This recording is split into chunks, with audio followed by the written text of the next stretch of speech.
बिल्किस बानो के gang rape के 11 मुलजिमों को बहुत इज्जत के साथ और गारलैंडिंग करते हुए मिठाई खिलाते हुए आज़ाद कर दिया गया। तो फिर निर्भया कांड के जो मुलजिमीन थे उनको फांसी क्यों चढ़ाया गया? निर्भया के मुलजिमों को फांसी चढ़ाया जाता है, बिल्किस के मुलजिमों को हार पहनाया जाता है। अगर गवर्नमेंट ये कह रही है तो गवर्नमेंट के हर जवाब पे हमारा एक सवाल तैयार है। तो शर्म की बात है, जिस मुल्क में औरत की इज्जत नहीं है, जिस मुल्क में औरत की इज्जत को पामाल किया जाता है और पामाल करने वालों को फूल पहनाया जाता है, ये सरासर शर्म की बात है। गवर्नमेंट को हर तरीके से शर्म आनी चाहिए। मैं तो कहती हूँ जुडिशरी को शर्म आनी चाहिए। अस्सलाम वालेकुम वरहमतुल्लाहि वबरकातुहू। जैसा कि हम सब जानते हैं कि 15 अगस्त के दिन एक बहुत ही दर्दनाक और शर्मनाक खबर हमारे सामने आई कि किस तरीके से 2002 में हुए गोधरा कांड और गुजरात के मुसलमान जेनोसाइड में बिल्किस बानो के गैंग रेप के 11 मुलजिमों को बहुत इज्जत के साथ और गारलैंडिंग करते हुए मिठाई खिलाते हुए आज़ाद कर दिया गया। आज की ये कॉन्फ्रेंस जो है वो ये अफसोस जाहिर करने के लिए हमने बुलाई है कि किस तरीके से 2002 में जो गोधरा कांड में मुसलमानों के साथ हुआ, तशद्दुद की जो इंतहा हुई, वो हमसे छिपा हुआ नहीं है। हम 2002 की बात यहाँ पे नहीं करेंगे क्योंकि कोई भी ऐसा इंसिडेंस नहीं है जो हमें मालूम ना हो। हम यहाँ पे सिर्फ बात करेंगे 15 अगस्त की। वो 15 अगस्त जिसको आज हमने अमृत महोत्सव के नाम से मनाया, ये कहते हुए कि हमने हिंदुस्तान की आज़ादी के 75 साल पूरे कर लिए। मैं नहीं मानती ऐसी आज़ादी को जिस मुल्क में आज भी औरत के साथ गैंग रेप करने वालों को फूल पहनाया जाता हो, मिठाई खिलाई जाती हो।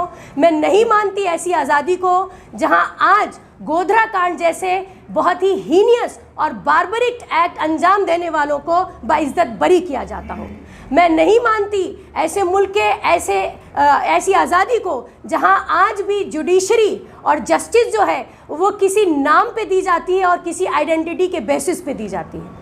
तो बहरहाल हमारी आज की कॉन्फ्रेंस जो है वो बिल्किस बानो के साथ अपनी सॉलिडारिटी पेश करने के लिए हमने यहाँ पर रखी है। और हम इसमें थोड़ी सी रोशनी इस बात पर डालना चाहेंगे कि बिल्किस बानो 20 साल की उम्र में 5 महीने प्रेग्नेंट थी जब उनके उन 11 पड़ोसियों ने उनका गैंगरेप किया, जो सारे उनके रिश्ते में या मोहब्बत से, जिनको वो चचा कहती थी, किसी को वो भाई कहती थी, ये डॉक्टर थे, ये लॉयर थे। और उसके बाद इनकी 3 साल की बच्ची को, इनकी 2.5 साल की भतीजी, इनकी 1.5 साल की भतीजी को और इनके घर के 7 लोगों को उन लोगों ने कत्ल किया। उसके बाद ये एक बहुत लंबी जंग चली जिसमें कई सालों के बाद जाके बिल्किस बानो को ये उम्मीद बंधी कि उनके केस में जो 11 आरोपी थे वो जेल में डाले गए और उनको कोर्ट ने लाइफ इम्प्रिजमेंट की सज़ा सुनाई। लेकिन हमारी वो जो थोड़ी सी एक उम्मीद की किरण थी, वो 15 अगस्त को 75 साल आज़ादी के जब जश्न मनाया जा रहा था पूरे हिंदुस्तान में, तो वो उम्मीद की किरण भी ख़त्म हो गई और हम पूरी तरीके से हमारी हिंदुस्तान की जुडिशरी से अब मायूस हो चुके हैं। क्योंकि हम ये जिसे कहते हैं कि इमेजिन नहीं कर पा रहे हैं, हम ये एक्सेप्ट नहीं कर पा रहे हैं, हमारा जहन कबूल नहीं कर पा रहा है कि कैसे इतने ज़्यादा खूंखार दरिंदे मुजरिमों को और किस बिना पे इन मुजरिमों को रिहाई मिली, जबकि उनको आजीवन काराकास की लाइफ इम्प्रिजमेंट की सज़ा सुनाई गई थी। एक मुद्दा। दूसरा मुद्दा जो है कि क्या जुडिशरी आज, जो इसको हम मानते हैं कि वो एक इंडिपेंडेंट ऑर्गन होती है, गवर्नमेंट के ओवरशैडो हो चुकी है? क्या आज हमारी जुडिशरी जो है वो गवर्नमेंट की सरपरस्ती में चल रही है? क्या आज इस मुल्क में इंसाफ जो है वो नाम पे और पहचान पे दिया जाएगा? क्या हम ये माने कि अब आने वाले वक्तों में औरत जो है वो हिंदुस्तान में बिल्कुल महफूज नहीं है? क्या अब हम ये माने कि आने वाले हिंदुस्तान में मुआशरा और सोसाइटी जो है वो रेपिस्ट और मर्डरर से जो है चलाई जाएगी?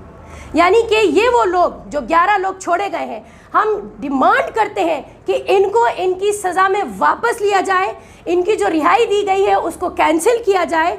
और हम इस बात की तकलीफ़ हमें बहुत ज़्यादा है और हम कतई इस बात को कंडम करते हैं कि किस तरीके से उन 11 मुजरिमों को सिर्फ छोड़ा ही नहीं गया, बल्कि उनको बड़ी इज्जत के साथ उनकी जो है उनका वेलकम किया गया, उनको फूलहार पहनाए गए। और शर्म नहीं आई एक बीजेपी के नेता को ये कहते हुए कि वो सारे के सारे ब्राह्मण हैं और उनके अंदर बहुत सारी अच्छी खूबियाँ भी हैं। मुझे तो लगता है कि उनको ये बोलने से पहले 10 बार सोचना चाहिए था कि वो अपने लिए ये खूबी नहीं बता रहे हैं कि वो ब्राह्मण है तो उनके अंदर, बल्कि वो ये बता रहे हैं कि इसका मतलब अब हर ब्राह्मण से हमें डरने की ज़रूरत है। तो बहरहाल गवर्नमेंट ने और जुडिशरी ने मिलके जो गुजरात में ये कांड किया है, ये जो पॉलिटिकल जिसे कहते हैं कि एक नई स्ट्रैटेजी ये लेकर आए हैं, या ये इनडायरेक्टली हिंदुस्तान में रहने वाले मुसलमानों को ये बताना चाहते हैं कि अब ये अपने पावर का मिसयूज़ करके किसी भी हद तक जा सकते हैं। बिल्किस बानो के जो गुनाहगार हैं उनको वापस जेल दी जाए, उनकी सज़ा को वापस कंटिन्यू किया जाए, ये हमारी सख्त से सख्त डिमांड है। और मैं समझती हूँ कि जब तक ये नहीं होता है, ये वापस नहीं जाते हैं, पूरा हिंदुस्तान और पूरे हिंदुस्तान की औरतें जो हैं वो सड़कों पे रहेंगी।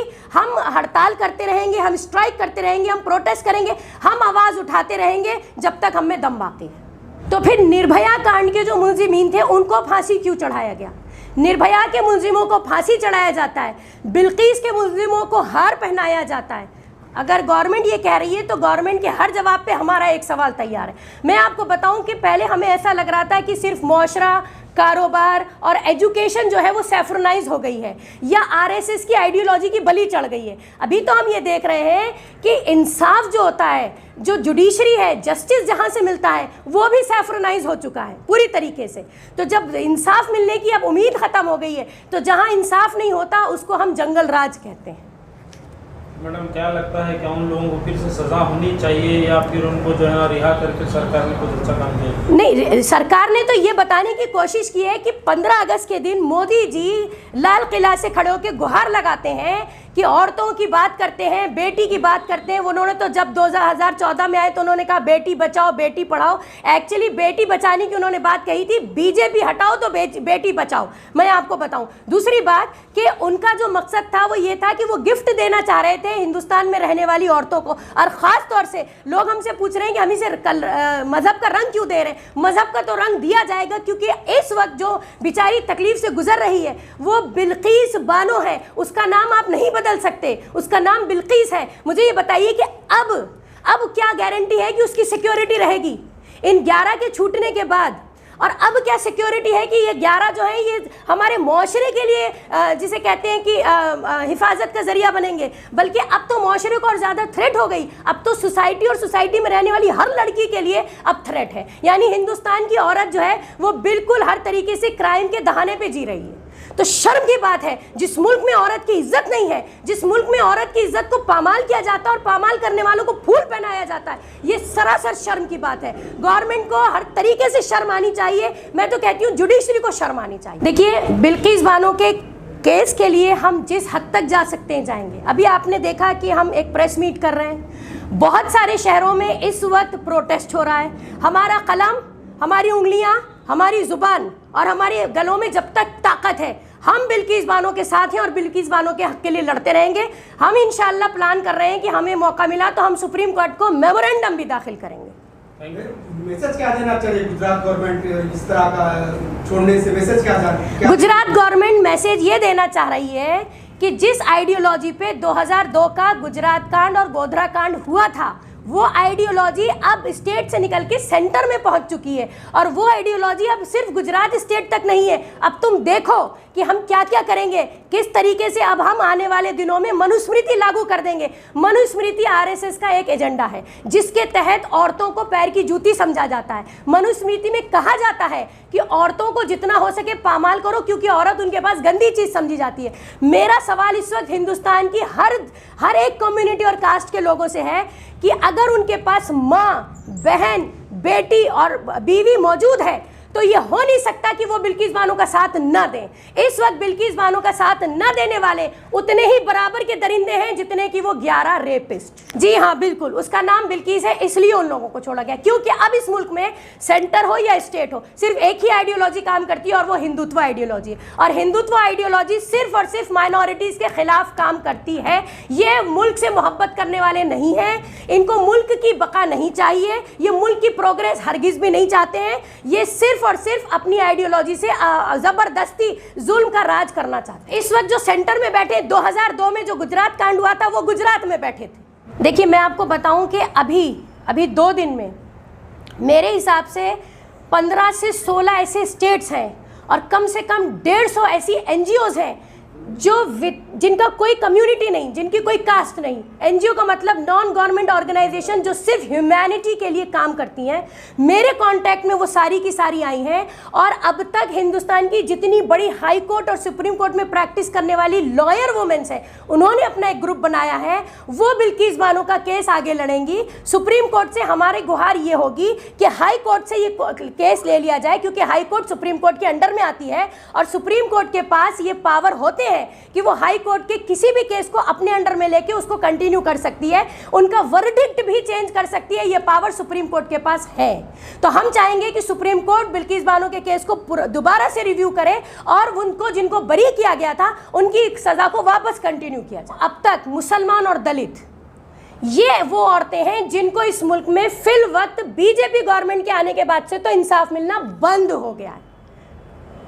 मैं ये नहीं कहती कि ये जुल्म पहले नहीं था, लेकिन अब फिलहाल 2014 से इंसाफ खत्म हो गया इस मुल्क में, क्योंकि आइडियोलॉजी जो है वो इंसाफ वाली आइडियोलॉजी है ही नहीं, वो तो आइडियोलॉजी ही जंगल राज वाली है।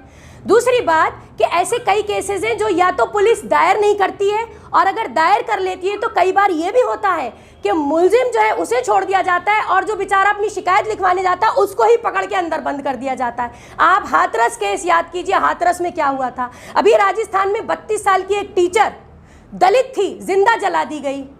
तो हमारे पास रोज औरत के नाम पर, रोज नहीं, बलात्कार तो ये समझ लीजिए कि हर 2 घंटे के बाद हिंदुस्तान की सरजमीन पे होता है, जबकि ये जमीन को कहा जाता है भारत माता। ये वही भारत माता है जिसकी जय जयकार बीजेपी और आरएसएस करते करते थकती नहीं है। तो एक तरफ माँ की जयकार है और एक तरफ उसी माँ की इज्जत पामाल है। Thank you for watching Gulbarga Times. For daily updates, subscribe our channel.